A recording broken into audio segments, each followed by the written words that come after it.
मेरा नाम सौरभ सिंह है। मैं एमए पॉलिटिकल साइंस का स्टूडेंट हूँ और एनएसयूआई का यूनिट प्रेसिडेंट हूँ। अच्छा बताइए, हॉस्टल की ज़िंदगी तो आपने जी हो, जी जी।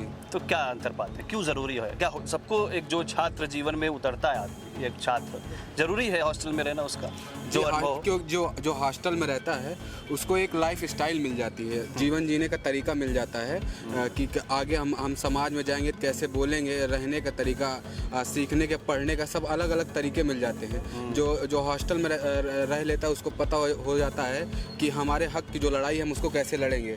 मतलब एक सारी आप इसलिए करेंगे आप एनएसयूआई से जुड़े हुए हैं? नहीं, हम इसलिए नहीं करें, हम एक स्टूडेंट हैं, हम हॉस्टल में रहें, इसलिए हमको पता है कि हॉस्टल में जो रहता है वो एक लाइफ स्टाइल सीख जाता है जीने की। अच्छा, ये छात्र संघ की बात कर लेते हैं, आप तो उससे विंग से जुड़े हुए हैं। जी देखिए, छात्र संघ, मैं भी चाह रहा था छात्र संघ पे बात हो। छात्र संघ जरूरी क्यों है? आप देख लीजिए कि एक ग्राम पंचायत का चुनाव होता है, नगर परिषद का चुनाव होता है, विधानसभा का चुनाव होता है, लोकसभा का चुनाव होता है। उसकी जो लिटरेसी रेट होती है वो लगभग 40% होती है। अगर यहीं कैंपस के चुनाव होंगे, यहीं इलाहाबाद विश्वविद्यालय नहीं, किसी विश्वविद्यालय के कैंपस के चुनाव होंगे, वहाँ लिटरेसी रेट जो होगी 100% होगी। जो लड़का चुनाव वोट देगा वो पढ़ा लिखा होगा। तो आप समझिए कि जहाँ 100% लिटरेसी रेट है वहाँ चुनाव क्यों नहीं हो रहे हैं? वहाँ चुनाव इसलिए नहीं हो रहे हैं कि वहाँ के लोग अपने हक और अधिकार की बात करेंगे, वहाँ के लोग विरोध करेंगे। और जहाँ लिटरेसी रेट 40% वहाँ से बंद है, वहाँ के ये छात्र संघ का चुनाव 28 जून 2019 से बंद कर दिया। 19 से? हाँ, 19 से।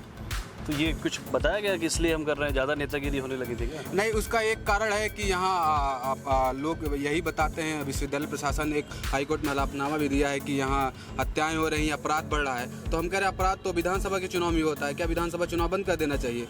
देश में वहाँ छात्र नहीं है ना, नहीं तो देश में प्रजातंत्र ला देना चाहिए क्या? अगर वहाँ भी हत्या हो रही है, विश्वविद्यालय तो ये भी कहा होगा ना, जो पढ़ने आए हैं उनको फोकस उस पर होना चाहिए। नहीं तो राजनीति करने कहाँ जाएं? आप देश के प्रधानमंत्री लाल किले से कहते हैं कि 1 लाख युवाओं को हम राजनीति में लाएंगे। किस प्रकार लाएंगे आप अडानी अंबानी के घर के लड़कों को राजनीति में लाएंगे? जो मजबूत लोग हैं, जिनके पास पैसा, वही राजनीति में आएंगे। और भारतीय जनता पार्टी कहती है मैं फैमिलिज्म पॉलिटिक्स का विरोध करती हूँ, परिवारवाद की राजनीति का। तो भैया आप परिवारवाद की राजनीति का विरोध करती है, छात्र संघ का ताला तोड़े, जो गरीब घर का लड़का है वहाँ छात्र संघ का चुनाव लड़े और राजनीति में आगे जाए।